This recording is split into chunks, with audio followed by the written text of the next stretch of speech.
नवऱ्याच्या घरी जाताना पोरगी रडती, आई रडती आणि बापाही रडतो. नवरदेव रडतो कधी? नवरदेव कधी रडलं नाही. तो भाड्याचा उलटा ताईट उभा राहतो. नवरी नवरदेवाच्या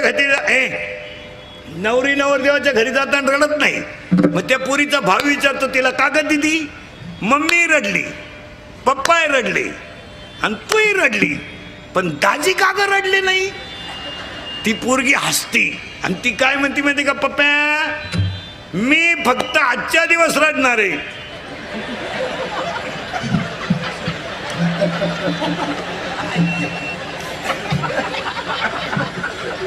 तो आयुष्यभर भुकणार आहे, त्याला मजा आणू द्या. आज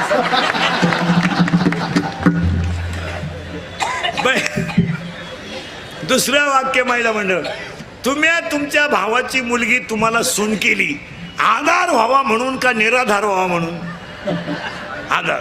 तुम्हाला झाला काय? जिनं भावाची करेल तिला विचार ना कस काय. तिला फक्त म्हणा ना धाकट्याचं लगीन करते का, ती म्हणते यंदा नाही, यंदा नाही. तो तसा राहिला तरी चालेल, पण यंदा नाही. का? पहिलीनच एवढी जिरावली तर दुसरी काय करेल? उत्तर ऐका.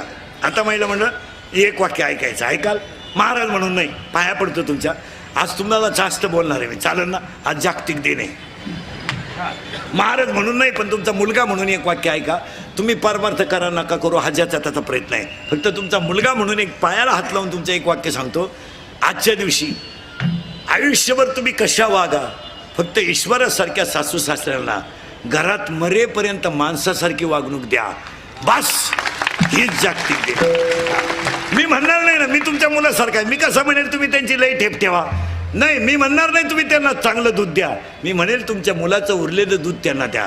ते झोपतात तिथं तांब्याभर पाणी ठेवा, मागतील तेव्हा अर्धी भाकर द्या. पण ते जर सुखानं गेले तर काशीचा विश्वेश्वर सुद्धा तुमच्या घरात येईल. माझी भाषा नाही, माऊलीची भाषा आहे. तुम्ही देवाते भजाल, देव तुम्हा पृष्ठवेल, परस्पर घडेल प्रीती जेत, आज्ञापक व्हाल आणि वाचा सिद्धी पावाल. तुम्ही फक्त तेवढं ऐका माझं. काय नाही हो, किती कमवलं तरी जायचंच आहे. कुत्रं सांभाळायला जेवढा खर्च येतो तेवढा आईबाप सांभाळायला येत नाही. कुत्र्याला निवारा लागतो, 2 वाट्या लागतात. बरं, आता कुत्रे भाकरी खात नाहीत, स्टँडर्ड झाले कुत्रे. कुत्रे स्टँडर्ड झाले, भाकर खात नाहीत. त्यांना फिरवायला माणूस लागतो, त्याला बरमुडा लागते.